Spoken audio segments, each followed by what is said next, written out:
Lämpimästi tervetuloa tänne yhdenvertaisuusvaltuutetun ja Helsinki Pridein tapahtumaan. Nuoret puhuvat, miten sateenkaarinuorten hyvinvointia voidaan edistää. Eli tosiaan tervetuloa tänne paikan päälle ja myös tänne striimiin. Mä olen Venla Anttila ja juonnan tämän tapahtuman sekä vedän keskustelua, mitä kohta käydään. Tässä tapahtumassa meillä on käytössä turvallisemman tilan periaatteet, joka tarkoittaa sitä, että me noudatetaan sitä, että jokaisella on täällä oikeus tuntea itsensä turvalliseksi ilman pelkoa syrjinnästä, häirinnästä tai vähättelystä. Jokainen on tervetullut tilaisuuteen omana itsenään ja me kunnioitetaan täällä jokaisen itsemäärittelyä eikä tehdä oletuksia. Ja tärkeää on, että me kohdataan jokainen täällä yksilönä. Ja toivotaan myös, että kunnioitetaan toistemme henkilökohtaista fyysistä ja psyykkistä tilaa ja oikeutta koskemattomuuteen. Ja toivon myös, että olet avoin kaikkien ihmisten ajatuksille ja eriävätkin mielipiteet esitetään kunnioittavasti. Ja minkälaista syrjivää tai loukkaavaa puhetta tai käytöstä ei täällä sallita. Ja jokaisen osallistujan odotetaan pyrkivän omalla toiminnallaan rakentamaan yhdenvertaista, kunnioittavaa ja avointa ilmapiiriä. Ja meillä on täällä käytössä myös häirintäyhdyshenkilöt. Ja nyt mä pyytäisinkin, että Mervi, Jussi ja Mirka vilkuttaisi. Tuolta löytyy. Heidät tunnistaa noista yhdenvertaisuusvaltuutetun paidoista. Että mikäli koette mitään loukkaavaa tai tällaista käytöstä, niin sinne voi ottaa yhteyttä. Meillä on tosiaan tämä tilaisuus myös etänä. Eli meillä löytyy täältä striimistä ja Insta-livestä porukkaa. Tervehdys sinne. Ja me toivotetaan aihepiiriin liittyvä keskustelu hyvin tervetulleeksi näissä striimeissä. Insta-livessä voi jättää kommentteja ja striimin chattiin pystyy osallistumaan oikean reunan ikkunasta. Yes. Ja meillä on myöskin, jos ihmettelette täällä paikalla tällaista oranssia teippiä, niin se tarkoittaa, että meillä on käytössä induktiosilmukka, eli siinä näillä alueilla toimii semmoinen induktiosilmukka. Ja jos on sen kanssa jotain ongelmaa, niin häirintäyhdyshenkilö Jussi voi auttaa. Ja Jussi löytyy tuolta. Ja tämän seuraavan 1,5 tunnin aikana ohjelma tulee olemaan sellainen, että meidän ensin tilaisuuden avaa Kristina Stenman, yhdenvertaisuusvaltuutettu, jonka jälkeen me kuullaan SETAn nuorisotoimikunnan puheenvuoro Joona Jokiniemeltä. Ja sitten me päästäänkin tähän itse keskusteluun, joka on se, että miten sateenkaarinuorten hyvinvointia oikein lähdetään edistämään. Ja meillä on paikalla erinäisiä asiantuntijoita. Ja tämä tilaisuus huipentuu Spoken Word-esitykseen, jonka meille tulee esittämään sanataiteilija transaktivisti Piki Rantanen. Ja Pikin esityksen jälkeen meillä on täällä kahvitarjoilua, jota voi nauttia siihen 5 asti, mutta ei ole kiirettä lähtöä, että jos syntyy hyviä keskusteluja, niin kannustamme tänne jäämään niitä käymään. Ja nyt seuraavaksi toivotamme lavalle tervetulleeksi yhdenvertaisvaltuutettu Kristina Stenmanin.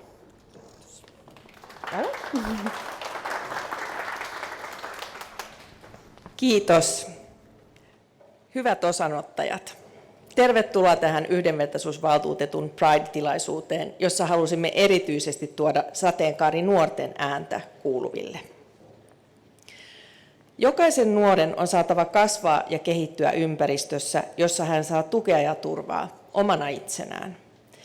Viime kädessä yhteiskunnan on pidettävä huolta, että jokaisen nuoren oikeus yhdenvertaisuuteen, syrjimättömyyteen, tukeen ja turvaan toteutuu. Sateenkaarinuorten kohdalla yhteiskunta ei kuitenkaan näytä onnistuneen tehtävässään. Muun muassa kouluterveyskysely tuovat esille sukupuoli- ja seksuaalivähemmistöihin kuuluvien nuorten eriarvoisuuden muihin nuoriin nähden monilla terveyden ja hyvinvoinnin osa-alueilla. Kyselyn tuloksista käy ilmi, että sukupuoli- ja seksuaalivähemmistöihin kuuluvilla nuorilla oli muihin nuoriin nähden huomattavasti enemmän terveyteen ja hyvinvointiin liittyviä huolia. Sateenkaarinuorilla on myös kiusaamisen ja yksinäisyyden kokemuksia sekä kouluuupumusta. Tuloksista myös ilmenee, että sateenkaarinuoret eivät saa tarvitsemaansa tukea ja apua ongelmiinsa. Tiedämme myös, että sateenkaari-ihmisistä vain 8% on täysin avoimia suuntautumisestaan työpaikoillaan. Nämä ovat vakavia viestejä, joihin yhteiskunnan on vastattava muuttumalla. Sateenkaarinuorten asemaa voidaan parantaa kyseenalaistamalla ja purkamalla normatiivisia oletuksia sukupuolesta ja seksuaalisuudesta kaikkialla yhteiskunnassa. On tärkeää, että yhteiskunnassa on tilaa jokaiselle. Se luo turvaa yhä useammalle olla ja elää oman näköistään elämää, ja sellainen yhteiskunta on parempi meille kaikille.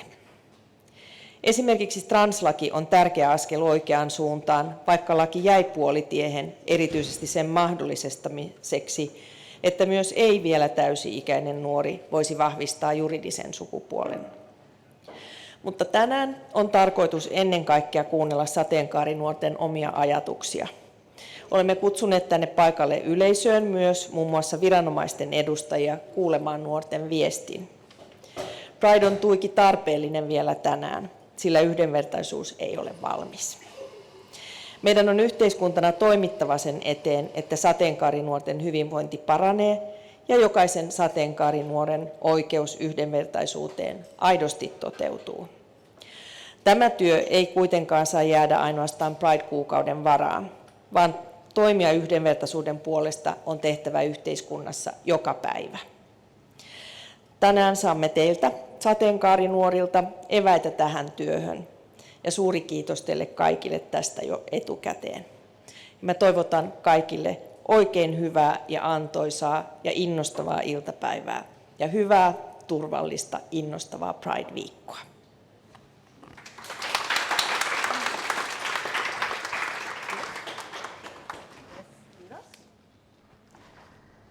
Ja seuraavaksi meille tulee Joona Jokoniemi pitämään SETAn nuorisotoimikunnan puheenvuoron sateenkaarinuorten hyvinvoinnista. Joona toimii SETAn nuorisotoimikunnassa ensimmäistä vuotta ja Joonan tärkeimpiä tavoitteita on etenkin sateenkaarinuorten yhdenvertainen kohtaaminen palveluissa ja päätöksenteossa. Tervetuloa Joona.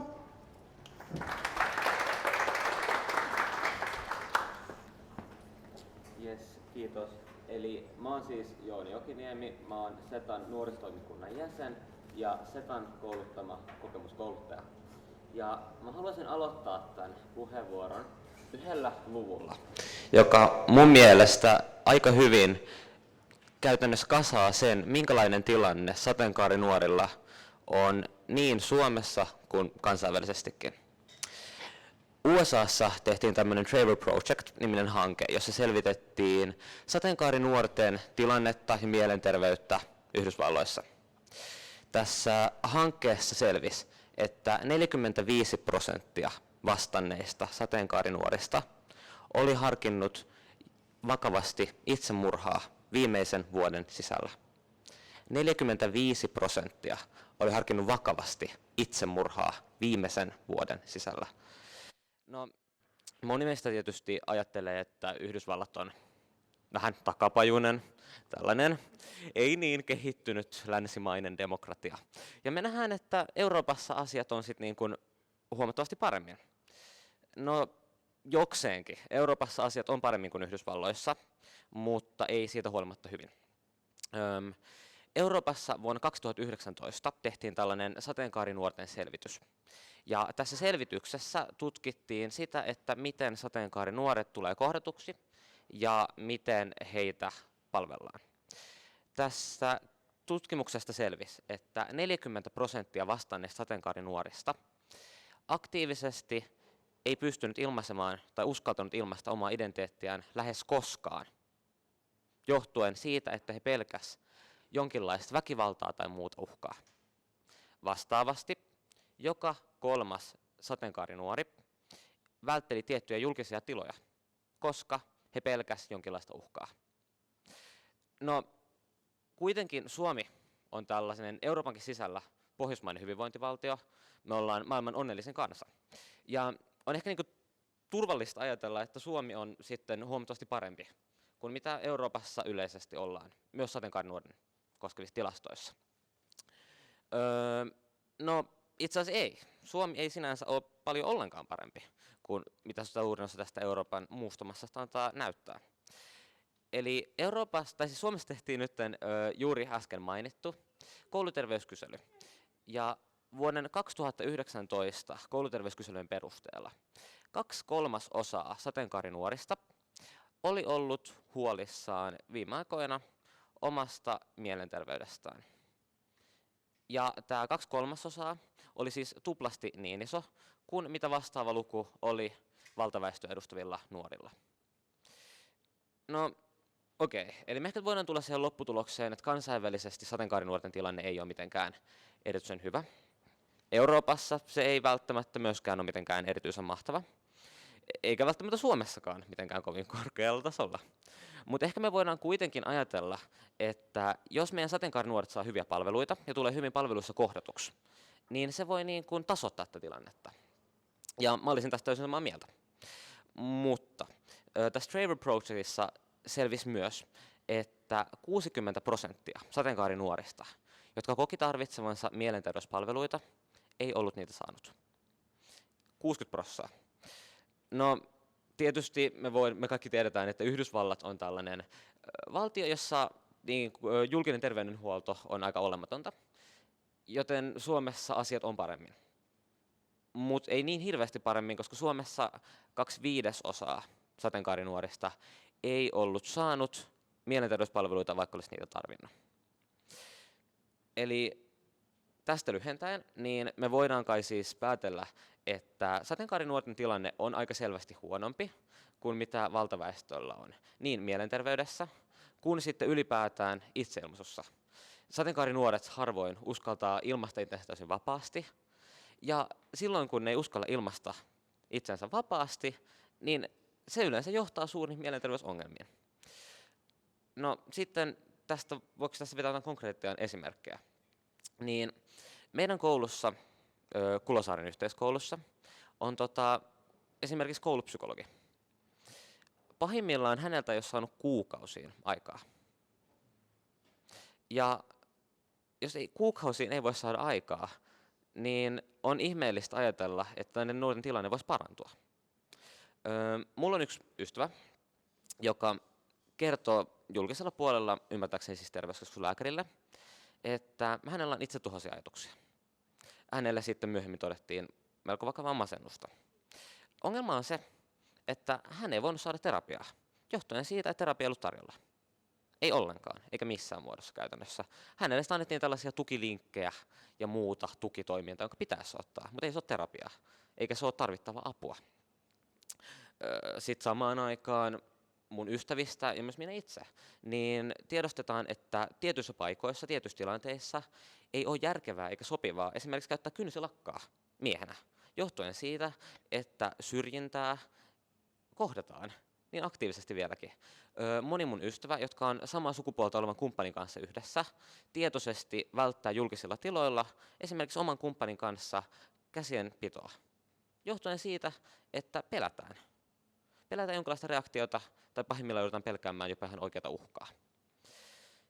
Okei, eli nuorten tilanne on aika vakava ja siitä löytyy niin tilastoesimerkkejä kuin myös konkretiaakin. Eli apua ei saada, apua ei ole, tilanne on aika huono.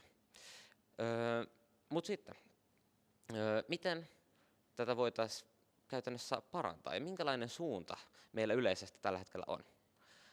No, jotain hyvää on, mutta myös tosi paljon parannettavaa.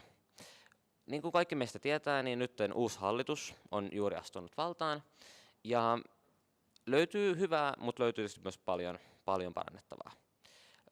Nyt uuden hallituksen aikaan niin on saatu vihdoinkin ensimmäiset askeleet terapiatakuuta kohden. Nytten voidaan, mitä mä ainakin itse olen siis ymmärtänyt, on se, että terapiatakuu koskettaa pelkästään nuoria. Tämä nyt ei tietenkään ole sama asia kuin kaikille kaavailtu terapiatakuu, mutta silti askel oikeaan suuntaan. Ja ottaen huomioon, että miten hirveässä tilanteessa meidän nuorten mielenterveyspalvelut on, jotka etenkin vaikuttaa sateenkaarinuoriin, niin tämä on tietysti askel oikeaan suuntaan. Tietysti pitää myös muistaa, että terapeuttia ei hirveästi ole meillä maassa tarjolla, joten konkretia on sitten taas oma asiansa. Sitten toinen, mistä voidaan puhua, on tietysti juridinen sukupuolen vaihtaminen. monessa Pohjois-Euroopan ja Länsi-Euroopan ja Keski-Euroopan maassa niin on tehty tällaisia järjestelyjä, että esimerkiksi psykologin käynnin jälkeen ja psykologin analyysin jälkeen niin esimerkiksi 15-vuotias voi vaihtaa juridisesti omaa sukupuoltaan. Suomessa meillä on 18 vuotta hardline, siitä ei voida neuvotella. Ja siis sehän on aivan järjetöntä, että ihminen, joka monesti olisi jo valmis ja kyvykäs päättämään itse, että miten omassa juridisessa dokumentissaan ilmaisee omaa sukupuoltaan, niin ei lain nimissä saa tällaista päätöstä tehdä. No, hallituskaudella siihen ei nyt vielä ole tietääkseni otettu mitään askelia, mutta kansalaisaloite näyttää kuitenkin menestyvän ihan hyvin. Ja sitten tietysti ehkä vielä viimeisenä niin eheytyshoidot. Eli jokainen varmasti ymmärtää, että hoito, jolla ei minkäänlaista lääketieteellistä näyttöä ja joka nähtävästi tuottaa pelkästään harmia, niin ei voi olla terveydellisesti mitenkään yleishyödyllinen. Eli eheytyshoidoista on huomattu, että nuoret, jotka kokee niitä, paljon todennäköisemmin joutuu mielenterveysongelmien tai muiden vastaavien uhriksi, kohteeksi, ja siitä huolimatta niitä ei ole vielä kielletty. No, siitäkin kansalaisaloite on nyt kerran ihan valtavan määrän allekirjoituksia, ja näyttää siltä, että tulee, voisiko se kesätauon jälkeen, eduskuntaan käsittelyyn. Toivottavasti pääsee läpi, mutta hyvä pitää realismin mielessä, että ei välttämättä, ja ehkä tuskin pääseekin. No, meillä nyt on näitä erinäisiä ongelmia, ja miten voidaan nyt sitten ehkä tehdä näistä yhteenveto? Niin meillä nuorten tilanne, sateenkaarinuorten tilanne etenkin, ei ole kovin hyvä. Maailmassa meillä on vieläkin lukuisia valtioita, joissa ylipäätään sateenkaari-identiteetin omaaminen ja sen edustaminen johtaa kuolemantuomioon. Taas Yhdysvalloissa, niin vaikka se ei johda kuolemantuomioon, niin itsemurhantodennäköisyys nousee. Eli tilanne on aika monessa paikkaa aika huono, sama Suomessa. Tilanne on huono. Mutta toisaalta Euroopassa me ollaan viime aikoina nähty askelia, jossa maat on ottanut oikeasti konkreettisia steppejä paljon parempaan suuntaan sateenkaarioikeuksien kohdalla. Ja jos tämä trendi jatkuu, jos yhä useampi maa kieltää eheytyshoidot, sallii yhdenvertaisen avioliitto-oikeuden, niin mä uskon, että meillä on myös toivoa. Välillä kun mediassa puhutaan, niin sateenkaarinuorten tilanne näytetään tosi optimistisena tai tällaisena kasana jotain sateenkaarevaa kärsimystä. Mutta mä en usko, että se välttämättä on kumpaakaan. Se on ehkä melko huono tällä hetkellä, mutta jos me tehdään konkreettisia toimia, niin meidän suunta voi olla myös paljon parempi, ja jo nyt meidän suunta ei ole mitenkään kovin huono. Eli jos tartutaan konkreettisiin tekoihin, niin sateenkaariasioissakin me voidaan saavuttaa jotain tosi konkreettista ja tosi kaunista. Kiitos.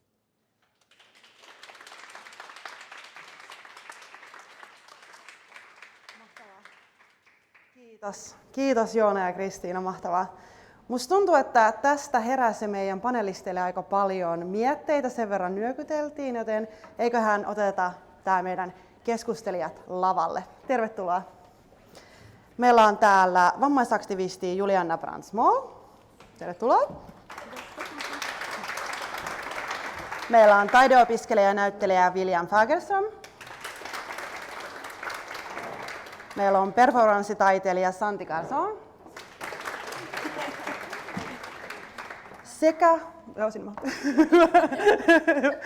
Sekä valitettavasti nuorisotyöntekijä Eevi Harju ei päässyt paikalle, joten meillä on nyt sateenkaarioikeuksien asiantuntija Katariina Saikku. Yes. Ja ihan ensimmäisenä mä pyytäisin teitä nyt vielä esittelemään omin sanoin itsenne. Ja Julianna voi aloittaa siitä. Moikka! Tää on hauska, että mä olisin, että mihin pitää katsoa. Moi kaikki striimin päässä myös ja Instassa ja moi kaikki täällä. Tosiaan, mä oon Julianna Brandsmall, vammaisaktivisti ja itsekin queer. Ja mulla voisi olla tänään tosi monta erilaista hattua. Mä oon nuorisotyöntekijä, mä teen päivätyötä edistäen nuorten mielenterveyttä, eli resonoi paljon äskeinen puhe, mutta tänään mä oon täällä erityisesti kertomassa niin kuin mun omasta identiteetistä vähemmistöläisenä ja sitten myös mä oon pitkään tehnyt yhdenvertaisuusasiantuntijuustehtäviä freelancerina, niin ne on sellaisia, mistä mä tuun tänään puhumaan. Ja niin, tää oli nuoret puhuvat, niin joo, mä täytän 30, mutta mieleltäni olen nuoria, en kärsi mistään ikäkriisistä, joten kiva olla täällä. No hei, minä olen William Fagerström, opiskelen näyttelijän taidetta teatterikorkeakoulussa. Näyttelijän taidetta ruotsiksi itse asiassa. Ja olen entinen Regnbågs Alliansen RF, myös tunnettu aikaisemmin nimellä Regnbågs Ankan RF, siinä hallituksen jäsen.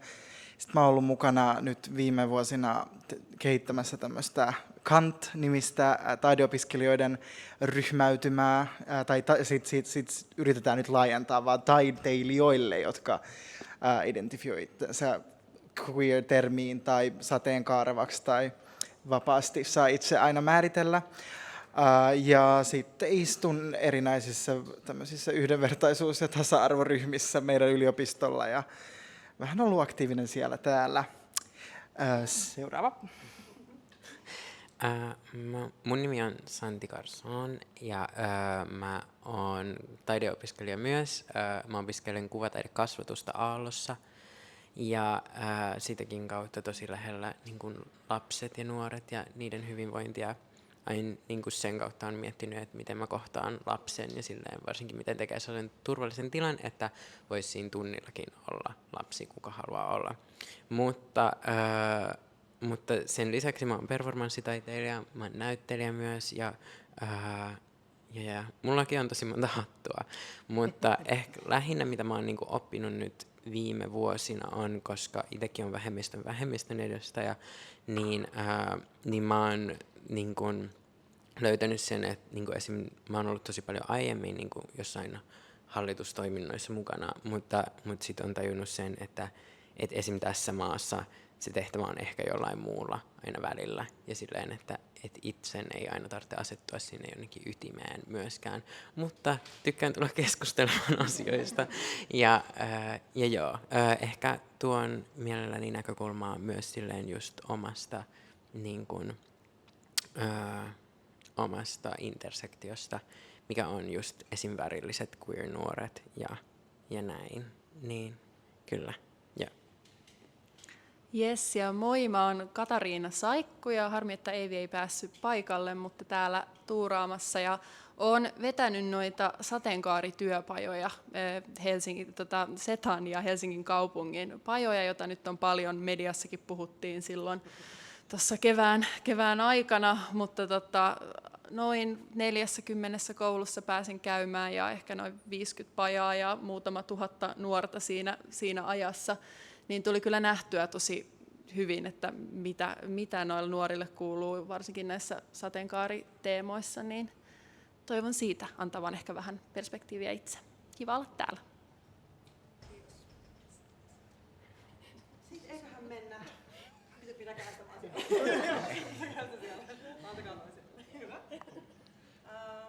voidaan aloittaa tämä keskustelu siitä, että viime vuosikymmenen aikana sateenkaari-ihmisten oikeudet ja asema on parantunut. Yhdenvertaisuutta on edistetty lainsäädännön tasolla, mutta myös asenneilmapiiri on vapautunut. Usein lakien kehittämistä pidetäänkin keskeisenä tapana edistää ihmisten asemaa, mitä se tietysti onkin, mutta se ei ole koko totuus. FRA:n sateenkaari-ihmisten kokemuksia selvittäneessä tutkimuksessa tärkeimmäksi sateenkaari-ihmisten asemaa edistäväksi asioiksi nousivat lainsäädännön lisäksi tai lainsäädännön sijasta sateenkaari-ihmisten näkyvä osallistuminen ja representaatio yhteiskunnassa sekä poliittisten päättäjien ja yhteiskunnallisten vaikuttajien tuki. Joten kysynkin teiltä, että minkä te ajattelette olevan erityisen merkittävää sateenkaarioikeuksien ja sateenkaari-ihmisten aseman parantumiselle? Semmoinen kasuaali aloitus. Kuka haluaisi aloittaa? Voisiko vaikka Julian? Joo. Joo, tälle sanavalmiina keskipohjalaisena voin aloittaa.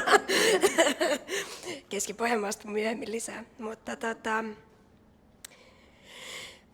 mä ehkä pitkään niin kuin mietin, että minkä takia varsinkin nuoret korostaa niin kuin muita tapoja vaikuttaa ja olla esillä kuin lait ja äänestäminen ja tällainen hallitukset ja muu. Ja mä näen, että siinähän on semmoinen tietty pullonkaula-efekti, että usein niille paikoille, niihin pöytiin pääsee tietynlaiset tyypit. Ja silloin niin kuin me aina niin kuin hälvennetään joitain ääniä niin kuin keskustelusta. Tai ei ole sellaisia voimavaroja, että pystyy käydä sellaista vaikka poliittista keskustelua. Ja mä näen, että erityisen tärkeää on niin kuin myös muistaa ne, ketkä ei kuulu. Yleensä mä aina, kun mä aloitan jotain koulutuksia tai työpajoja, niin mä sanon aina, että mua kiinnostaa lähinnä se, että ketä täällä ei ole ja minkä takia täällä ei ole. Ja mä näen, että tässä on myös kyse niin kuin siitä, että on erityisen tärkeää nimenomaan miettiä sitä, että okei, kenen ääni kuuluu. Ja toivottavasti sateenkaarinuorten ääni kuuluu, niin millaisten sateenkaarinuorten? Onko ne tiettyjä naamoja, tiettyjä tyyppejä, jotenkin, en mä tiedä, niin kuin, että kenelle jotenkin se niin kuin valta vaikka siitä näkymisestä kasaantuu. Niin mä näkisin, että tämmöinen niin kuin, ei kauhean konkreettinen työväline, mutta ylipäätään niin kuin tämmöinen syvällisempi pohdinta siitä, että millaisia tyyppejä meillä on näkyvillä ja miten me helpotetaan esimerkiksi vaikka sitä vaikuttamistyötä, joka vaatii vaikka mielenterveydellisesti tosi paljon resursseja. Joo, tällaisia. Yes. Katariina voi jatkaa. Mä voisin lisää tuohon näkymiseen, koska tämä tuli noissa pajoissa tosi usein esille, että kun just tämä samainen kouluterveyskysely, mistä puhuttiin, niin siinähän myös sanotaan, että 14% nuorista identifioituu seksuaalivähemmistöksi ja 4% sukupuolivähemmistöksi. Ja jos mietitään, että kun mäkin kävin jossain kouluissa, sit, jos on vaikka 1100 oppilasta, niin kuinka monta ihmistä on 14% vaikka 1000? Nyt puhutaan niin kuin tosi isoista oppilasmääristä. Et ihan pelkästään se 4% on jo niin kuin 1000 ihmisen koulussa mun matikalla 40 oppilasta, joka on kuitenkin 2-luokallista. Et se on oikeasti niin kuin tosi iso määrä. Mutta sitten mikä just siellä niissä pajoissa nousi esille on se, että minkä takia sitten aina kun sanoo nämä luvut siellä niin kuin oppilaiden edessä, niin ne oppilaat on silleen, no en usko, en ole nähnyt ja en ole tavannut ja kyllä mä kysyin ja ei ollut ja ei sitä ja tätä. Mutta sitten just tämä hyvä kysymys, että no minkä takia nämä ihmiset ei näy, että minkä takia sitten pystytään vaan vastaamaan sinne anonyymiin kouluterveyskyselyyn, mutta ei sitten niin voi olla muuten niin kuin esillä niin kuin näissä asioissa. Niin kyllähän se semmoinen niin kuin näkyvyys myös sellaisessa niin kuin sateenkaari-ihmisten näkyvyys sellaisessa ihmisten omassa arjessa, ettei se olisi pelkästään sitä just, että nämä yhdet tietyt ihmiset mediassa, tai sitten ihan vaan, että meikäläinen tuli sinne sitten sateenkaari-ihmisenä puhuu niin kuin nuorille, että katso, minä olen olemassa, vaikka se pitäisi olla silleen, että hei, että onhan teitä täällä, niin kuin, teitä on myös täällä näin, että ei tietenkään niin kuin nosteta heitä silleen haluamatta esille, mutta just, että se on meidän niin kuin joka paikan asia, eikä vaan just se ulkopuolinen yksi auktoriteetti, sit, joka tulee sieltä. Juuri näin. Vastaavaa. Joo, ja sitten just niinku, tavallaan just tuohon se, että niinku, yhteisöllisyys, tai se sellainen, että niinku, et jokainen nuori voisi löytää jonkinlaisen yhteisön. Ja sitten mä mietin tässä, me puhuttiin ihan mun kaverin kanssa just yksi päivä, että miten itse löysi sen. Tavallaan itsekin, mä oon ihan tosi pieneltä paikkakunnalta täältä Suomessa niinku kasvanut. Ja sitten mä niinku aloin miettiä sitä, että mutta totta, että niinku, et miten mä ikinä edes löysin niinku näitä asioita. Tai koska niinku siellä se oli niin, jotenkin jo se, miltä mä näytän, oli niin kuin epähyväksyttyä, niin sitten tavallaan oli niin kuin tavallaan, että miten mä löysin, mutta sitten niin kuin meidän aikakautena se oli ehkä internet, missä tavallaan, mikä oli se eka portti siihen tavallaan, että täällä on muitakin ihmisiä, jotka niin kuin on samanlaisia kuin mä.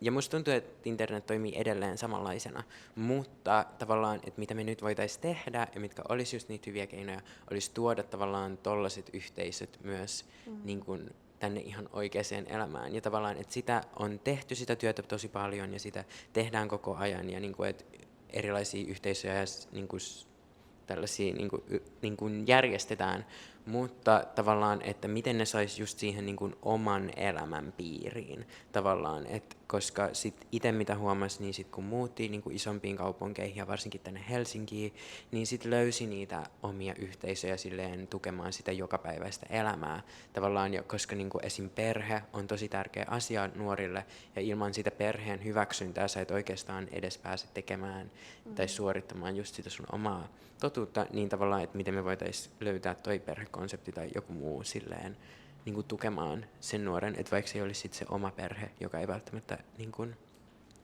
tue sua, niin sulla olisi jonkinlainen konsepti jostain niin kuin queer-yhteisöstä sun ympärillä.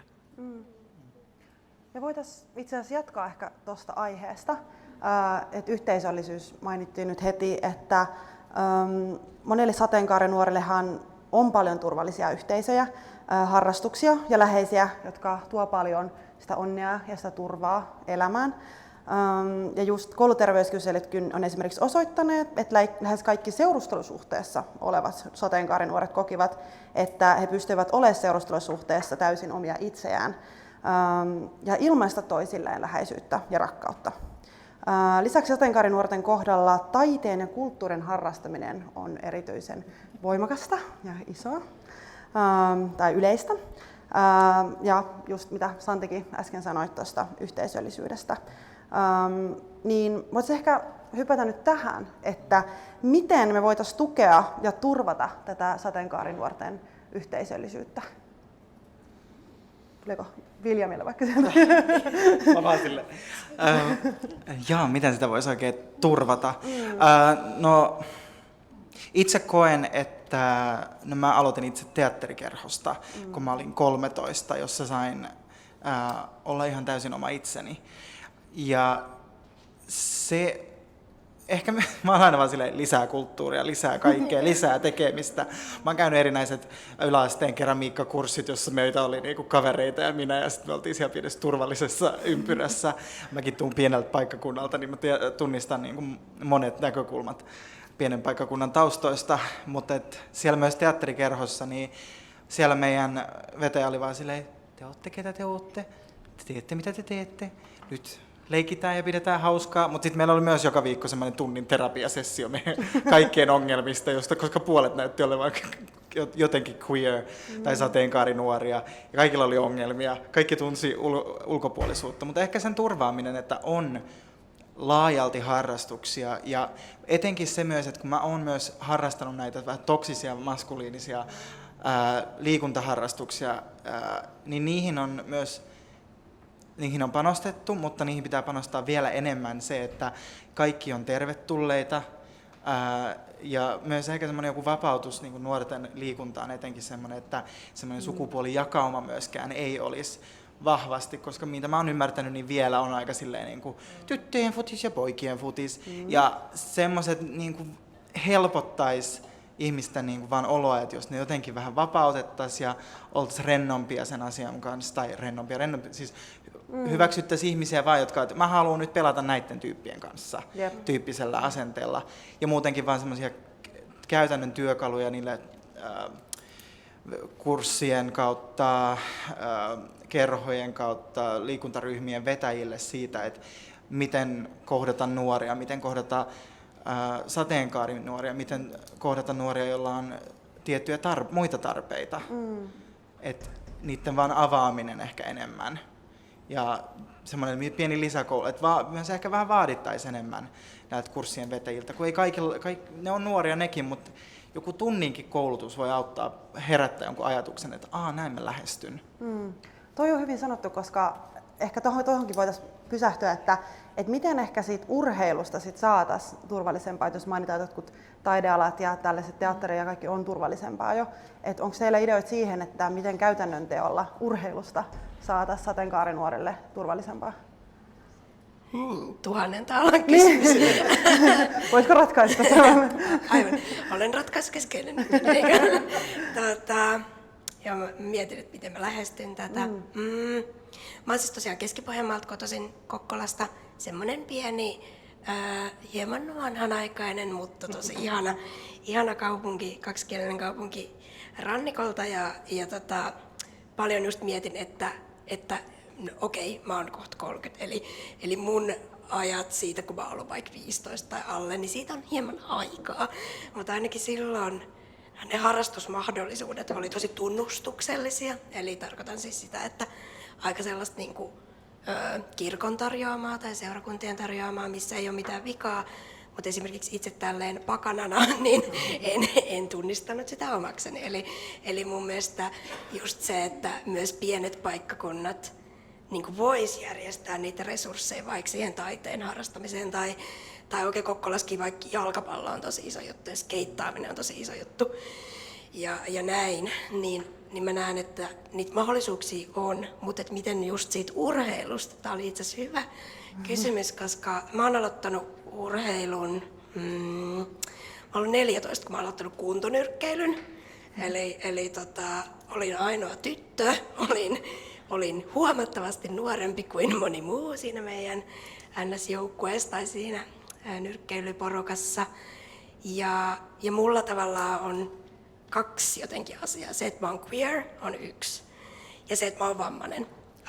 Mä oon siis selvästi CP-vammainen, eli mulla on liikuntarajoite, joka jo itsessään helposti lyö kapuloita rattaisiin sille, että no en mä oikein nähnyt munlaisia tyyppejä liikkumassa ja voiko mä edes harrastaa liikuntaa ja mitä jos mä näytän vaan oudolta ja näin. Niin mä näkisin, että miten vastaa siihen, että urheilu on turvallista ja urheilu on niin kuin toivottaa meidät tervetulleeksi, myös vaikka vammaiset queer-nuoret tai aikuiset tai vanhukset, ihan sama. Niin on siis jotenkin just se, mitä William puhuitkin, että jotenkin tavallaan nähdään se, että hei, tämä on niin kuin kaikille ja se, miten se tehdään.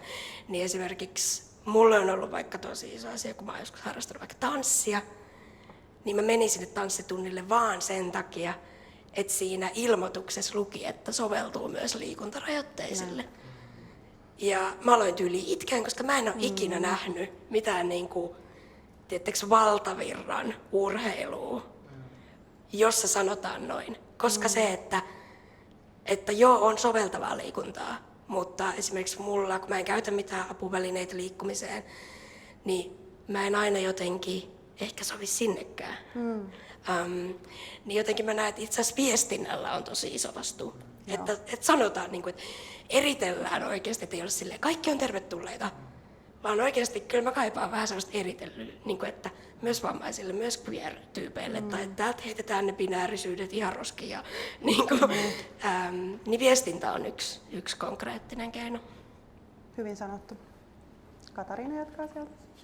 Joo, mä olisin kommentoinut tuohon liikuntaan se, että tuolla kouluissa, just kun koululiikuntahan nyt on iso osa kaikkien koulutaivalta, niin me siellä pajoissa sit lopuksi kysyttiin aina sellainen, että mitä te toivoisitte, että teidän koulussa muutettaisiin, että jokainen saisi olla oma itsensä. Se oli semmoinen niin kuin anonyymi kysymys sitten, mitä ne pääsi vastaamaan. Ja siellä valitettavasti tuli niitä sellaisia vastauksia, että koulussa niin kuin ei pakotettaisi niin kuin tyttöjen ja poikien liikuntaa. Ja sitten se oli ilmiselvästi, että siellä oli niin kuin tosi vahvasti, tämä riippui just niin kuin kouluista, että sitten joskus kun otin tämän sit esimerkkinä jollekin, jos kukaan ei siinä ryhmässä, että no, et esimerkiksi onko teillä tyttöjen ja poikien liikuntaa, niin ne oppilaat on siellä ihan järkyttyneen, että mikä ihme tyttöjen ja poikien liikunta, että mä ikin kuullutkaan tällaisesta, ja sitten toisessa koulussa on silleen, että joo, on niin kuin selvästi tyttöjen ja poikien liikunta. Että kyllä nyt niin kuin omasta kouluajasta muistan sen, että niin kuin joku ainut milloin oli yhdessä liikuntaa oli luistelu, kun oli vain yksi luistelukenttä, mutta pojat pelas lätkää ja tytöt kaunoluistelua. Ja sitten siellä oli mun yksi kaveri, joka pelasi niin kuin, tiedätkö, lätkää, niin se oli sitten siellä kaunoluistelupuolella sen hokkareissa silleen, että mitä mä teen täällä.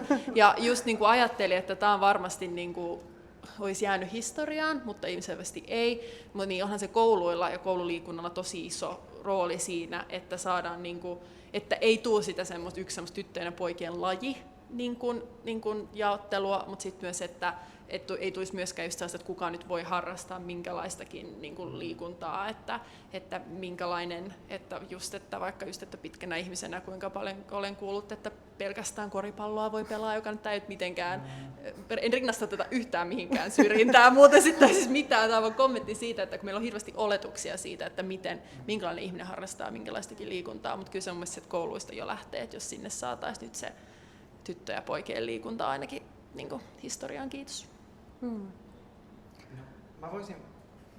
Mä voisin vaan lisätä tämmöisen kommentin tästä tämmöisestä, ehkä myös silleen, että miten, kun just tää on ollut tää sukupuolijaottelu meilläkin, ja siitä, miten mä laskin tässä yksi päivä, että mä lopetin yläasteen 6 vuotta sitten, että ei sitä nyt niin kauan ole. Mutta se, mitä mä nyt, kun mä oon yliopistossa, ja mulla on joka päivä liikettä, niin se, mikä on mulle nyt lohduttanut, on se, että mehän siis koko ryhmä ollaan yhdessä, me ei katsota sukupuoleen, vaan meidän opettaja ehkä enemmän katsoo meitä silleen, että okei, sun keho vaan ei ole sen mallinen, että sä välttämättä pystyt seisomaan käsillä. Ja että sut nähdään yksilönä siinä tilanteessa, että okei, että sä et välttämättä, sun keho ei nyt ehkä siihen mene tällä hetkellä ehkä 10 vuoden päästä, jos sä jaksaisit treenata, mutta sun ei ole pakko. Myöskin, että näyttelijä ei ole pakko pystyä seisomaan käsillä, se on vähän absurdi myös.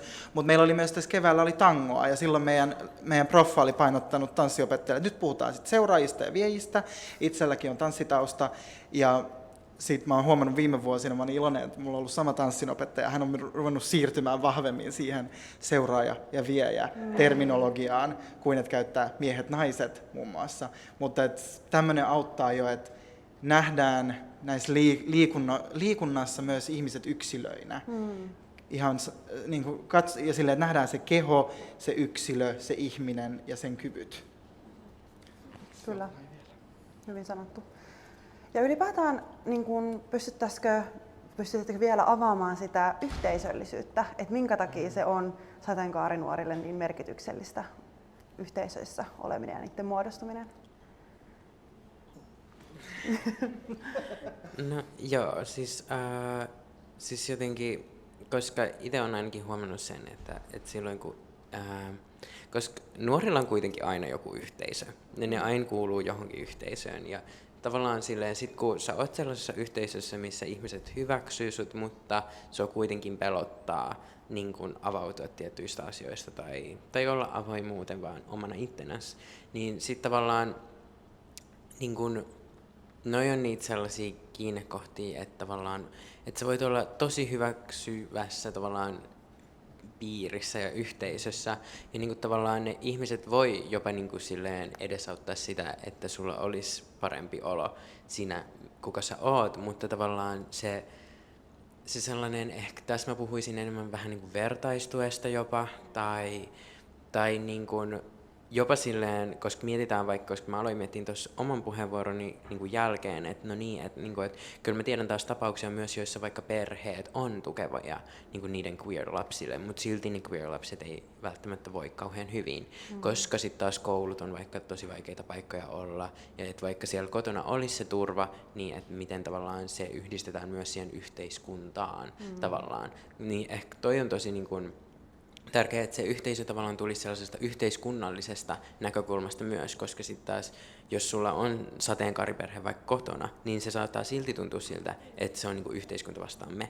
Niin tavallaan se olisi tosi tärkeää tavallaan, että, niin kuin, että sieltä yhteiskunnasta päin tulisi niitä yhteisöjä tavallaan. Ja että tavallaan, että just se, että me vaikka merkittäisiin johonkin erilaisiin tilaisuuksiin erikseen, että tämä on myös ok vaikka näille ihmisille, tai että haluamme, että tai no ei ehkä haluamme, mutta niin kuin, että transihmiset on vaikka tervetulleita. Ja sillä tavalla me luodaan niitä tavallaan sellaisia yhteisöjä, että sit kun ne niin kuin ihmiset menee sinne, vaikka transnuoret menee sinne, ja siellä on muita transnuoria, niin sit niillä on tavallaan yhteisö jossain muualla, ja ne on saanut jo sen kokemuksen, että mä lähdin pois mun kotoa, mutta mä silti menin turvalliseen tilaan. Niin tavallaan noi on niitä yhteisöjä, ja sit niin kuin, no vaikka itse nyt henkilökohtaisesti voin puhua, että mä oon vaikka löytänyt täältä Helsingistä ihan tosi monia eri yhteisöjä ja vaikka niin kuin ihan intersektionaalisia yhteisöjä, jotka on luotu mua varten. Ja niiden kautta tavallaan löytää sit niitä ihmisiä, joita niin kuin alkaa vaikka kutsumaan ihan omaksi perheeksi tavallaan.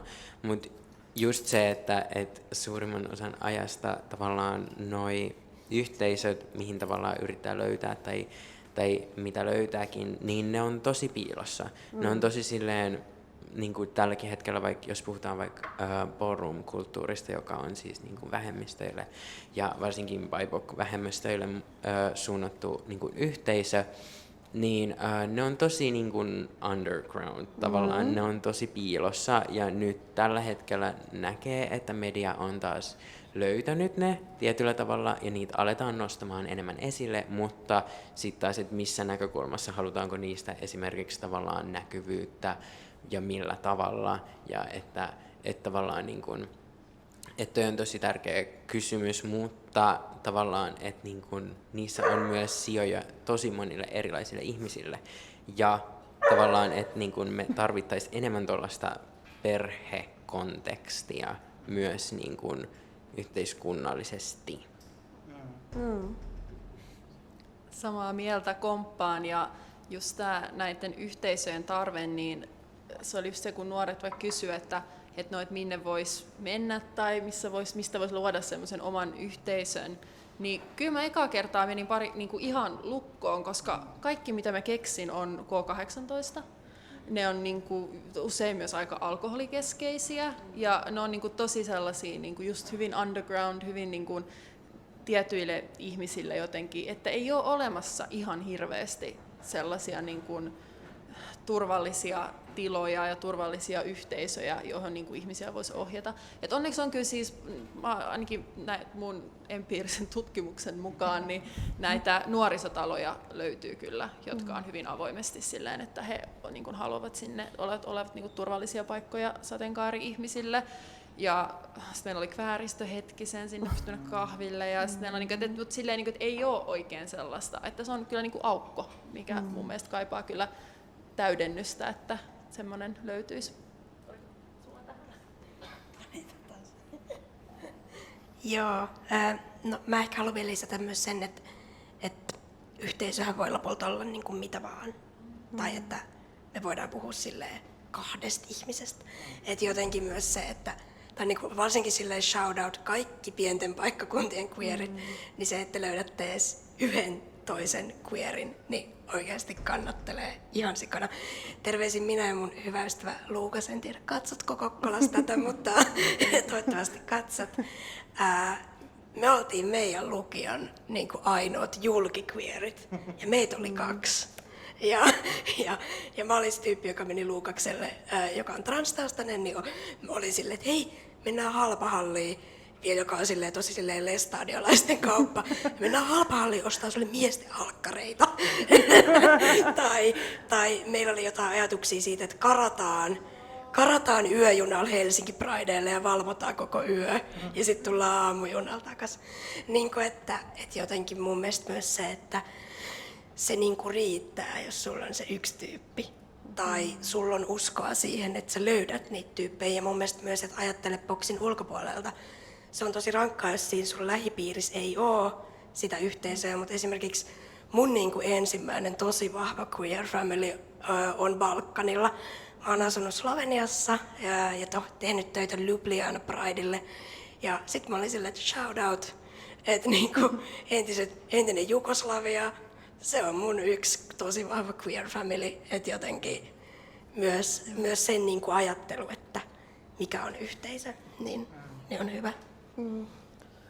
Ja tuossa, että siis, mitä ollaankin puhuttu, että lähipiirillä ja perheellä ja yhteisöillä on nuorille suuri merkitys, mutta miten te koette, että sellaisessa tilanteessa, missä ei ole mitään näistä, että nuori on tosi yksin, niin mistä tällaisessa tilanteessa nuori voi saada apua ja tukea?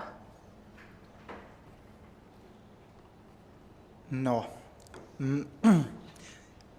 mä sanoisin, että jos ei ole mahdollisuutta tai ei ole pystyä tai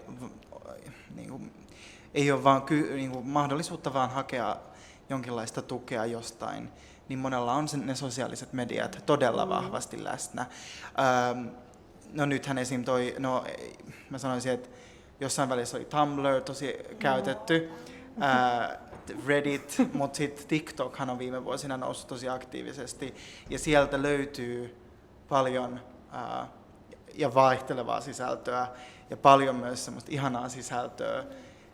Ja tähän vähän, niin kuin, mä vähän kaaran takaisin, mutta samalla pidän tätä yhdessä, että se, että se yhteisö voi olla just se yksi ihminen, jonka kanssa voi nauraa homoläpälle, tai että vaan tiedostaa jonkun asian, että nyt meidän välillä on jotain, niin se menee vähän silleen ihan saman, että jos sä näet TikTokin, jossa joku heittää homoläpän, niin sitten silleen tunnet, tai nyt mä sanon queer-läpän, ja sä tunnet, että tää nyt osuu ja uppoaa, niin siinä on semmoista samanlaista, semmoista tunnet, että sä oot yhteisössä tavallaan, vaikka ei sulla ole nyt sitä ihmistä lähelläs konkreettisesti tai yhteydenpitoa johonkin, mutta se voi olla tosi vahva se myös se kokemus sen sosiaalisen median kautta. Kyllä. Ja sanon nopea tähän väliin se, että mulla on itsellä kans semmoinen jännä, että mä oon 29-vuotias ja mulla on niinku semmoinen tietynlainen kateus nykyajan nuorille siitä, tästä somesta ja tästä kaikesta se on tuonut mukanaan, koska silloin kun mä olin nuori, 15 vuotta sitten, niin tai teini, niin ei mulla ollut mitään käsitystä jotenkin siitä, että voi edes olla sateenkaareva, että voi olla niinku mitään tällaista, eikä mä tiennyt, ei siis, nyt meillä on niinku transtaustaisia vaikuttajia löytyy, jotka kertovat omasta kokemuksesta ja muuta, että se on ihan mieletön voimavara, että itsekin vaikuttajana uskon isosti tavallaan siihen somen kuvaston tuomiseen ja sen voimaan. Siis toi on tosi, tai kun mä mietin, että kun monet nyt on tässä puhunut siitä, että jos on vaikka edes yksi ihminen, mutta sitten tavallaan esim. Mun kokemus niin kuin mun nuoruudesta oli, että koska oli vaikka se ihonväri, ja se ihonväri oli jo se yksi liikaa asia tavallaan yhteiskunnassa, niin sitten tavallaan ei millään halunnut silleen lisätä sen päälle vielä toista astetta. Ja sen takia ei voinut tavallaan avautua niinku yhtään kenellekään siitä tavallaan kuka se on, koska silleen oli jo niin iso kynnys yhteiskunnassa edes selviytyä tavallaan oman ihonvärin takia, niin sitä ei halunnut tavallaan lisää siihen niitä paineita. Ja sitten just se, että mutta toi on ihan totta, että tavallaan niinku, että mitä me nyt nähdään mediassa ja minkä takia mä ees teen mitään, mitä mä teen nykyään, on just se, että joku munlainen vaikka tai niin kuin näkisi joku pieni ihminen siellä kotona tai teini tai aikuinen, että tuolla on joku toinenkin ja just tämä, että mihin se tulee sit sosiaalisen median kautta ja munkin median kautta, niin se on tosi tärkeää tavallaan ylläpitää niitä niin näkyvyyttä ja sellaista niin representaatiota, mistä nyt puhutaan tosi paljon, koska se saattaa olla se ainoa yhteisö, koska sä et saata uskaltaa puhua tavallaan kenellekään, mutta sitten kun just Yle, vaikka shoutout Limbolle, niin tavallaan Yle silleen, niin kun vaikka tulee ulos jonkun uuden queer niin kun nuorten komedian kanssa, joka on silleen, jonka pääpointti on se, että se on kringa-komedia, eli sille kuuluu nauraa ja niille asioille. Ja sitten siinä ei kuitenkaan naurata niiden queeryydelle. Niin tavallaan se on niin kun tosi loistavaa tavallaan, että niin kun meillä on tosi paljon nyt enemmän niin kun representaatioa ja niin kun, ja sitten tavallaan taas sen representaation toisella puolella aina välillä miettiä, että no niin, että onkohan me nyt taas sitten joku kiintiöhankinta johonkin. Mutta sitten taas siinkin tavallaan, että niin, no mutta ennen ne kiintiöt on ollut jossain ihan muualla. Ja ne on ollut jossain asioissa, mitkä ei todellakaan edesauta kenenkään, tai edesauttaa ehkä jonkun hyvinvointia, mutta en tiedä kenen. Mutta tavallaan, että itse on samaistunut siihen, että ne ei ole hyödyttänyt omaa representaatiota tai minkäänlaista käsitystä maailmasta, kun kaikki sarjat ja kaikki on ollut täynnä vaan tietynlaisia henkilöitä, mitkä ei ole ollut mulle vaikka lähestyttäviä yhtään. Niin nyt kun saa olla edes se yksi pointti, niin mun mielestä se on tosi upeata, että ne on alkanut laajentumaan ja toi luo sitä yhteisöä. Sä tiedät, että ainakin jossain, silleen, vaikka stadissa, silleen, on joku tollainen henkilö ja sillä on varmasti kavereita. Ja mä näen sen somesta, että sillä on kavereita ja että se on hyväksytty. Niin se on upeata. Ja sitten se on erillinen kysymys tavallaan, että miten me saataisiin tuotua näitä asioita enemmän silleen vielä ihmisten kotiin ja tavallaan miten sitä informaatiota voi tavallaan levittää. Komppaan kaikkea kyllä mitään sanottu, että just varsinkin, että tämä kuvasto ja just mitä itse olen Tumblrin kasvatti, niin ymmärrän täysin tämänkin yhteisön tarpeen.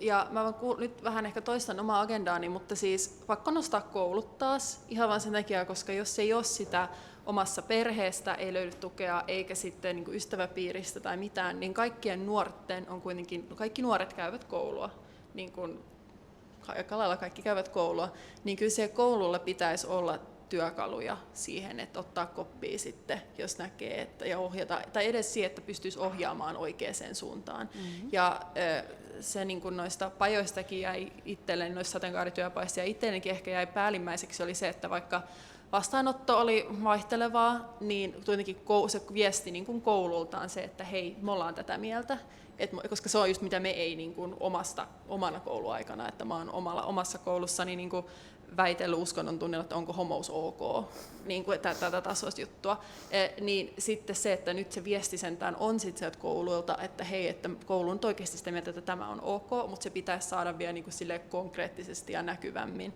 Ja just niin kuin puhuttiin, että koulupsykologeille niin kuin ei pääse, missä voisi olla paljon apua, mutta joo, että niin kuin lisää niille kouluille semmoista konkreettista apua, että mihin näitä nuoria, miten voisi auttaa niitä nuoria löytää sitä omaa yhteisöä tai niin kuin ihmisiä, jotka sitten voisivat ohjaa oikeaan paikkaan. Tai että jos koulu voisi olla se oikea paikka, sehän on myös me, mitä toivoisi. Pilja, mä vielä kommentoin pikaisesti, että myös ei vain kouluilla, mutta myös oppimateriaalien tekijöillä on suuri vastuu, koska mun yksi tuttu, joka tällä hetkellä tekee gradua terveystiedon opinnoista tai terveystiedon tunneista, niin oli avannut aika uuden terveystiedon kirjan, ja samalla sivulla oli 2 ruutua. Toisessa luki pedofilia ja insesti, ja toisessa luki homoseksuaalisuus.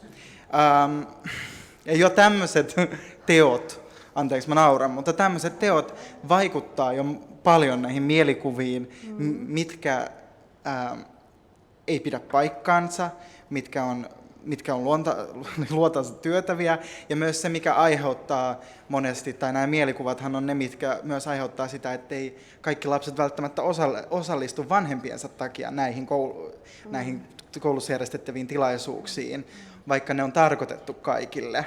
Mutta vanhemmat saa päättää, etteivät lapset osallistu tai jotain vastaavaa. Joo, ja tässä on aika hyvin tullut esille tavallaan sitä, että tosi tavallaan pienillä teoilla voi olla valtava merkitys, että just esimerkiksi tämä, että mitä kirjoitetaan niihin meidän vaikka julisteeseen flyeria, mitä näytetään ja millaista koulun materiaalia on ja miten koulun opettajat puhuu ja tällaista. Ja mä mietin, että voisiko vielä hetki keskustella siitä kuvaston tärkeydestä ja siitä, että kuinka se just on nuorisolle se tietty kanava pois tietystä vaikka omasta lähipiiristä, joka ei ole tukena, koska mä oon siis menossa ensi vuonna naimisiin, ja se oli mulle aluksi jotenkin, mä huomasin ajattelevana silleen, että onkohan se kiusallista kaikille, että siellä on 2 morsianta jotenkin, koska mä tajusin, että mä en ole ikinä nähnyt oikein missään 2 morsianta. Että mua kuitenkin stressaa, että ehkä tämä on jotenkin noloa, että me mennään naimisiin siellä, että mitähän mun sukulaista ajattelee. Niin tää on mun mielestä aika hyvin konkretisoitu mulle itselle sen tavalla, että miten vähän vaikka näkee juuri vaikka saman sukupuolta olevien ihmisten häitä mediassa ja muuta. Ja sitten toinen asia on mulla ollut myös se, että tosi moni mun heteroystävä on sanonut, että sä oot niin rohkea, kun sä oot niin jotenkin. Ja mä sanoin, okei. Että se jotenkin, että miten mä oon rohkea tavallaan, kun mä vaan elän mun elämää, mutta musta tuntuu, että sekin tulee ehkä siitä, että kaikissa sarjoissa ja elokuvissa on aina juuri se sateenkaarikärsimys, mitä käytettiinkin aikaisemmin tässä terminä. Homoilla on onneton loppu, aina onneton loppu. Ja jotenkin juuri se, että se on aina hankala ja kärsimys ja sukuhäpeä ja muuta. Niin mä huomaan, että sitä on paljon sisäistänyt. Ja onko teillä niin kuin ajatuksia tästä? Kuka aloittaa? Mä voin aloittaa. Siis samaistun tosi paljon tohon. Ja just se, että mullakin on kumppani, joka on niin kuin värillinen. Ja siis niin kuin esim. Hänellä on ihan tosi vaikeaa silleen niin kuin julkisesti jotenkin edelleen niin kuin olla queer, koska silleen vaikka esim. Mustille miehille, niin se ei ole yhtään hyväksyttyä edelleenkään niin kuin yhteiskunnallisella tasolla. Ja kyllä mä oon niin kuin miettinyt vaikka sitä ihan tosi paljon, että se on tosi raskasta tavallaan silleen, että tavallaan itse niin mun ja mun kumppanin pitää olla se kuvasto tavallaan niin kaupungilla koko ajan.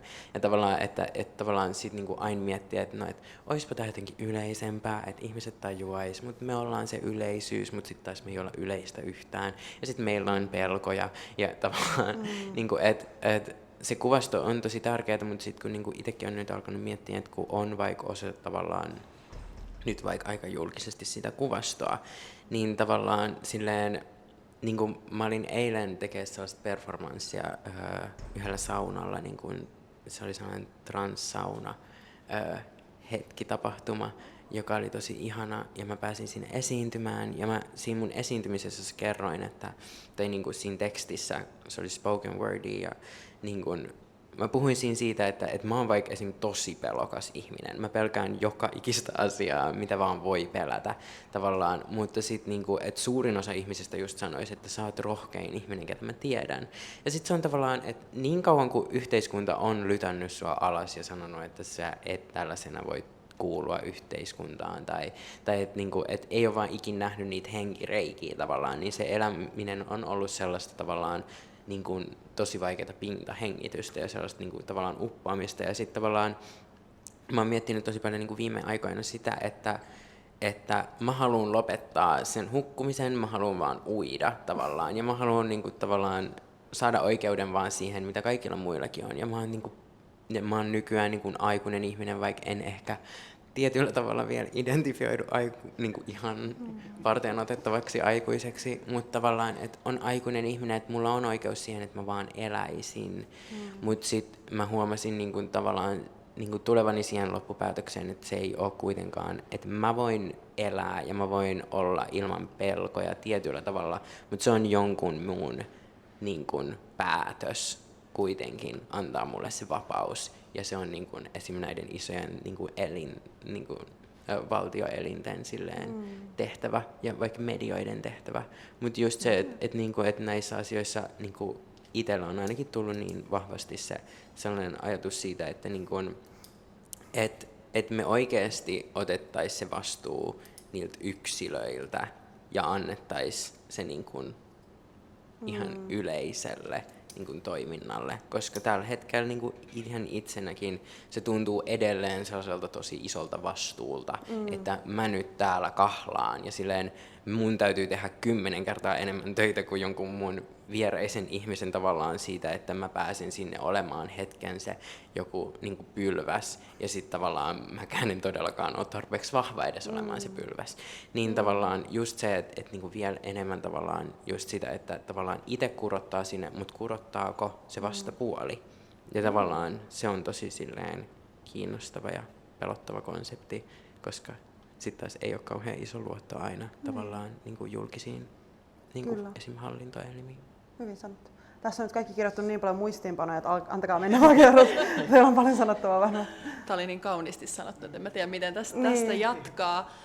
Mutta haluaisin ehkä tuon vastapuolesta ottaa kiinni, koska siis kun mietitään Pride-kuukautta ja mietitään näkymistä ja representaatiota, niin mulle tulee sen jotenkin syvä huokaus ja semmoinen, että apua, että ihmiset vaihtaa logonsa sateenkaareksi ja Ilta-Sanomat on silleen, että jee, Pride, mutta sitten katsoo puolet niitä artikkeleista, niin mä ei kuulukaan mistään Prideista. Ja se on myös sitten semmoinen niinku kuvan sen vastapuolen näkymisen, myös vähän niin kuin, mulle tulee vähän sellainen niin negatiivinen jotenkin, että mä huomaan, että mä oon aika semmoinen niin kuin suojelevainen meidän kuvastosta.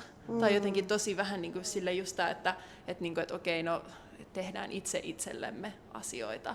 Ja just, että joo, että mä haluan näkyä, mutta niin kuin en sun ehdoilla, niin kuin en tolleen. Ja sittenhän se on se yleensä sen reaktio voi just olla semmoinen, että no, mutta olisitte nyt tyytyväisiä, kun vihdoinkin täällä sitten otimme jonkun tänne näin, ja olisitte tyytyväinen, kun laitoimme sateenkaarilipun tänne rakennuksen kattoon. Ja sitten mä oon se, että loppujen lopuksi mulle on aivan täysin sama, että onko jossain se sateenkaarilippu vai ei jossain tangossa, vaan se on, että mitä siellä oikeasti tehdään ja mistä se puhutaan. Että se on tämän tämmöisen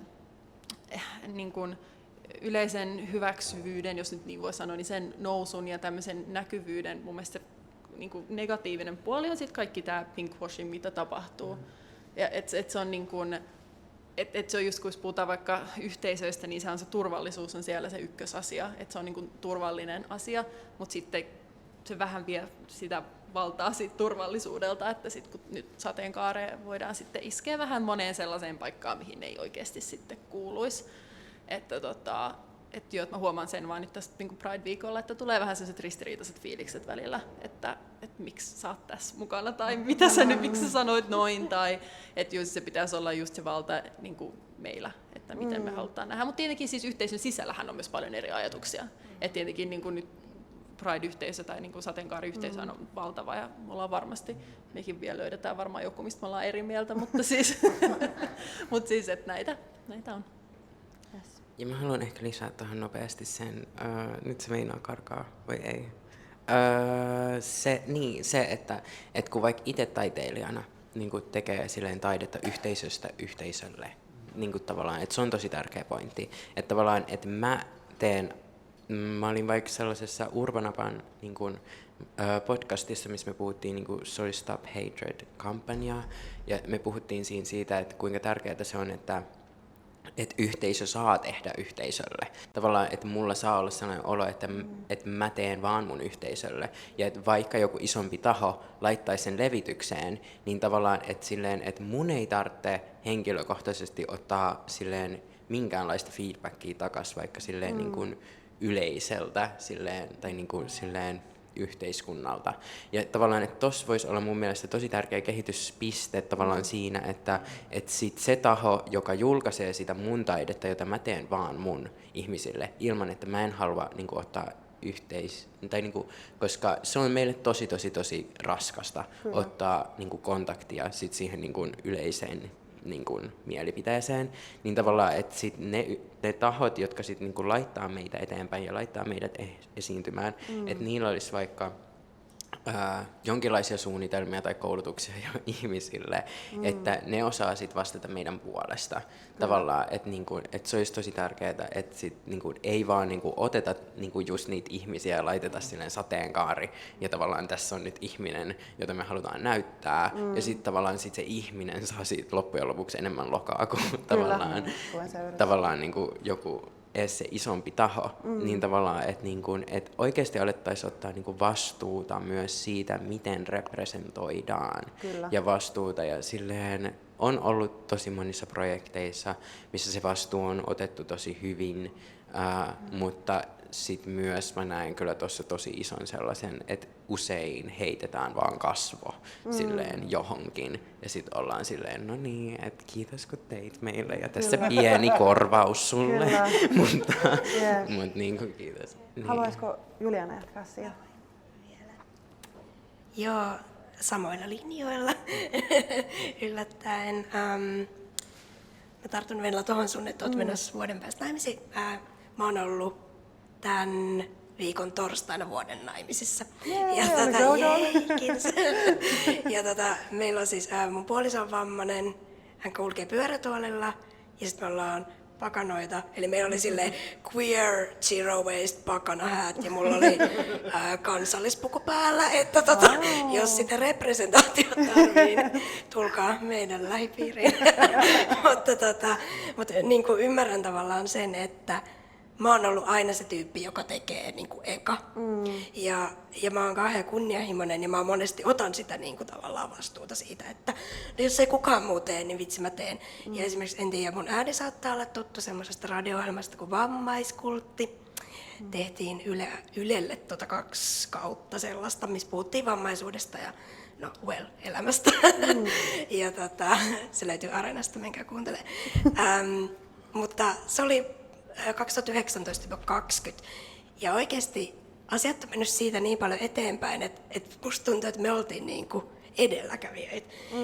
Ja silloin musta tuntuu, että vitsi, mä oon niinku tosi yksin Jenniinankaan tässä jutussa, ja niinku, että tää on eka kerta, kun vammaisuudesta puhutaan tälleen niinku isosti, ja me oltiin telkkarissa ja me oltiin lehdissä ja niinku kaikkea, ja se tuntui niinku tosi raskaalta just olla se tietokirja. Ja mä näen, että yksi jotenkin tapa on myös se, että niin kuin, millaisiin paikkoihin meitä nimenomaan asetetaan vaikka queer-ihmisinä. Mä oon itse tosi introvertti. mä valitsen ne tilanteet, esimerkiksi tämän tilaisuuden, jossa on niin kuin outgoing ja niin kuin puhun asioista ja mun työ on tosi sosiaalista ja niin kuin näin, mutta tavallaan että sehän eroaa sit siitä, kuka mä oon niin kuin vapaa-ajalla ja mitä mä teen ja mä oon vaan tyyliin meidän koira ja kissoja ja mun puolison kanssa. Niin kuin, että jotenkin myös se, että ei myöskään aseteta vaikka kaikki queer-ihmisiä niin kuin aina jotenkin siihen vaikka ekstroverttiyden tavallaan asemaan ja semmoiseen esilläoloon, koska se on tosi raskasta.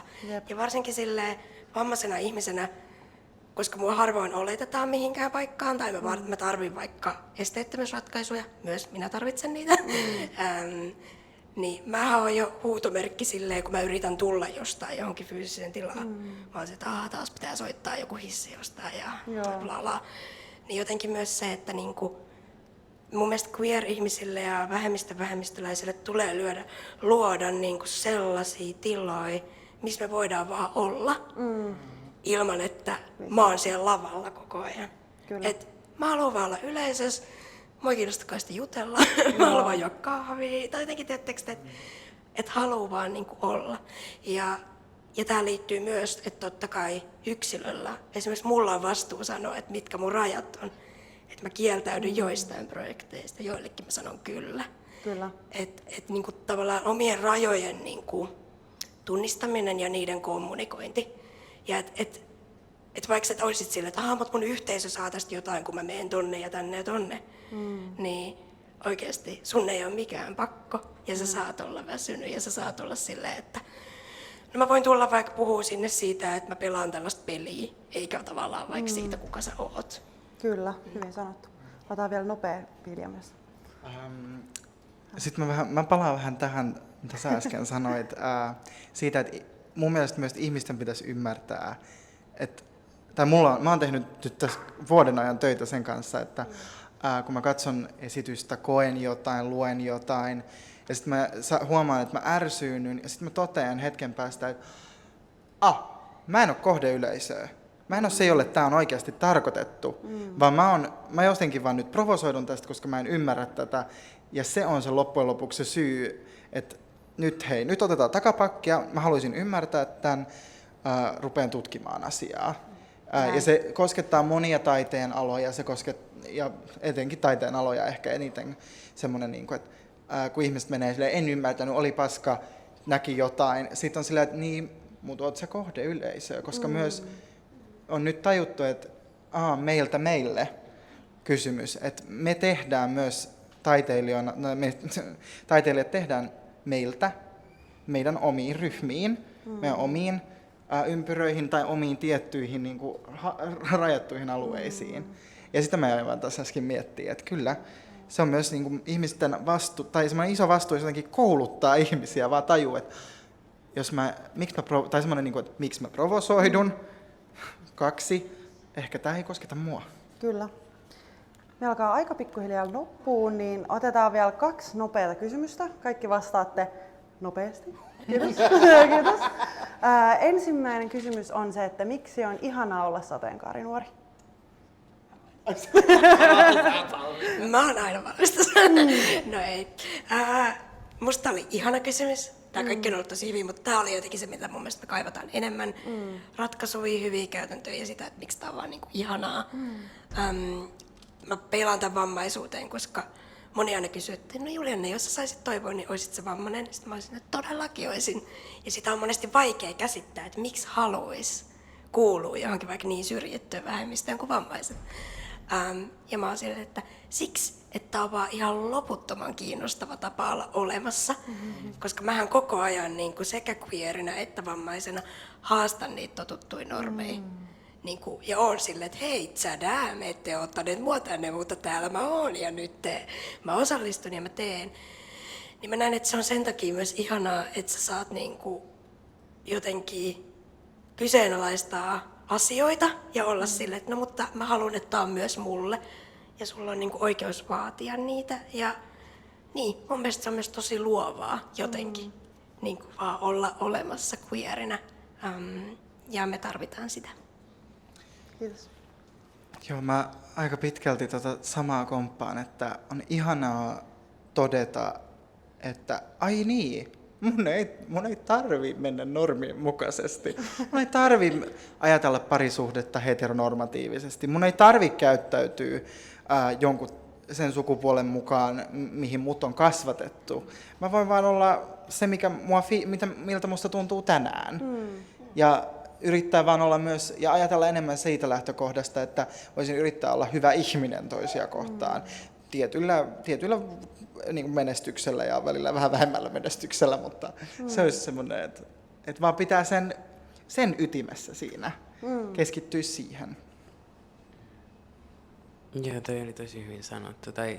Tai just se, että niinku ehkä lähinnä se, että miksi mä oon onnellinen siitä, että mä oon queer ja niinku queer nuori, niin on tavallaan se, että se on tavallaan, että sä sanot yhteiskunnalle ja itsellesi, että ei ole mitään laatikkoa, mihin mä kuulun. Ja tavallaan, että mä saan toteuttaa itseäni ihan niin monella tavalla, kun mä vaan keksin. Ja se on tavallaan sellainen ultimaattinen vapaus, minkä sä voit tavallaan antaa itsellesi, joka sitten taas on toisaalta vähän ironista, koska sitten taas yhteiskunnassa sut laitetaan siihen laatikkoon.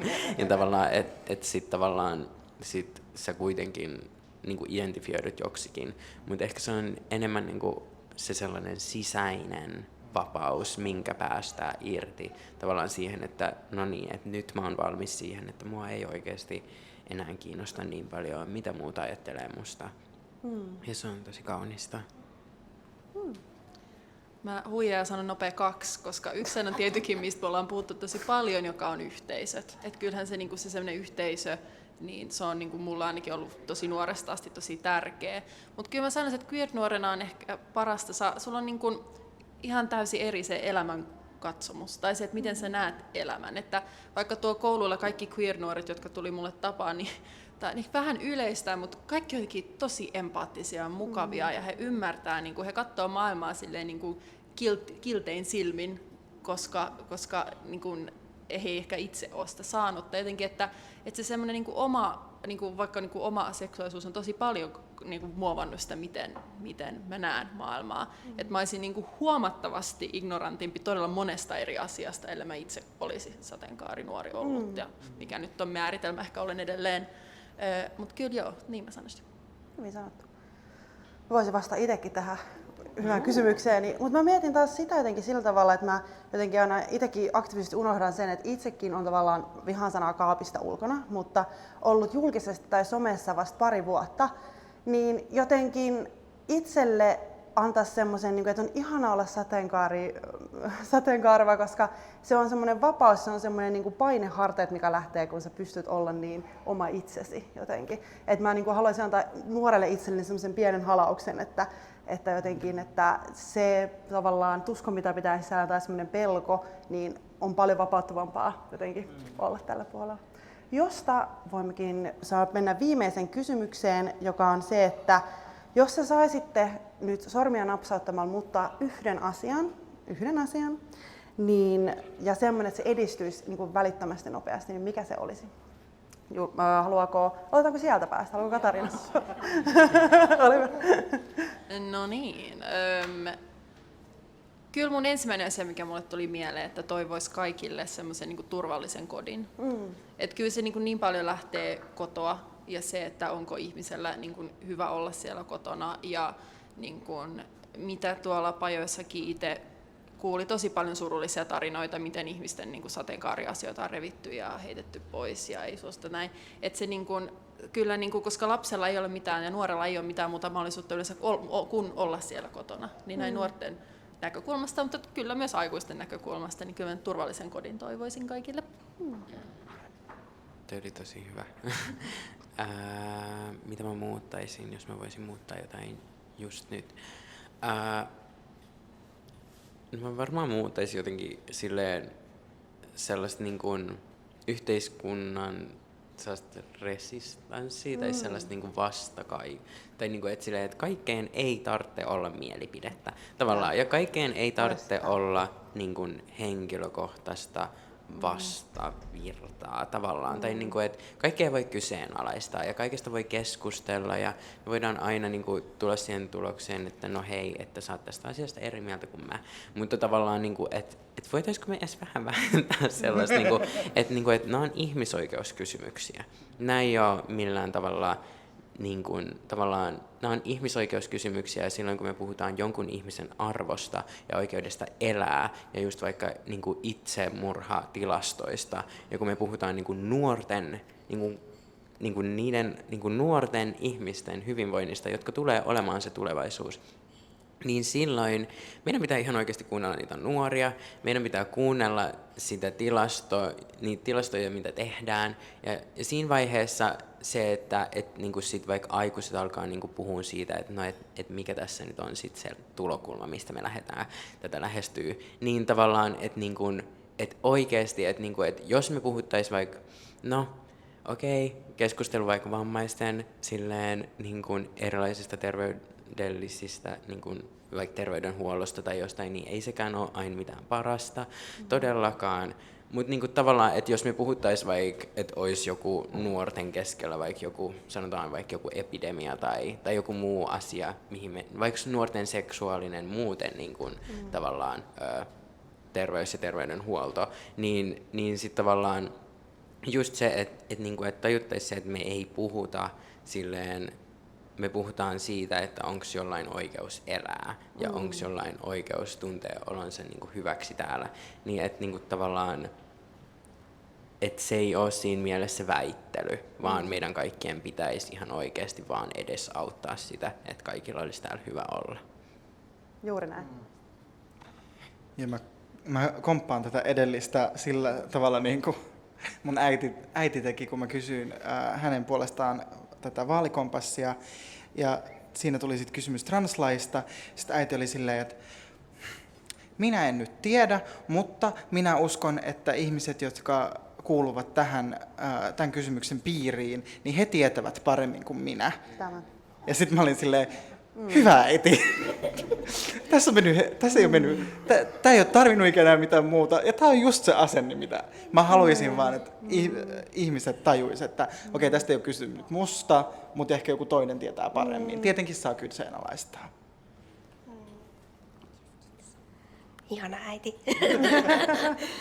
Joo, tässä on tullut paljon hyviä ajatuksia. Mä lisään vielä sellaisen, että jos mä voisin nyt muuttaa jotain vaan tälleen naps, niin mä muuttaisin representaatioita silleen moninaisemmiksi ja ilman, että ne polveutuisi tiettyihin stereotypioihin. Nimimerkillä se, että henkilöhahmo jossain populaarikulttuurissa on vaikka queer, ei tarkoita, että koko sarjan pitäisi käsitellä sitä. Tai se, että jos on, tai me esitellään vaikka, että olisi vammainen ja queer tai POC-tyyppiä queer, että laittakaa niitä niinku leijereit silleen oikeasti niihin hahmoihin, koska se mitä myös mä sanoin mun sitaatissa tähän tapahtumaan on se, että me ollaan aina monta. Että lopulta niin me ollaan aina monta. Ja mä haluaisin nähdä sitä paljon enemmän. Yes. Kiitos oikein paljon keskustelusta. Aplodit teille.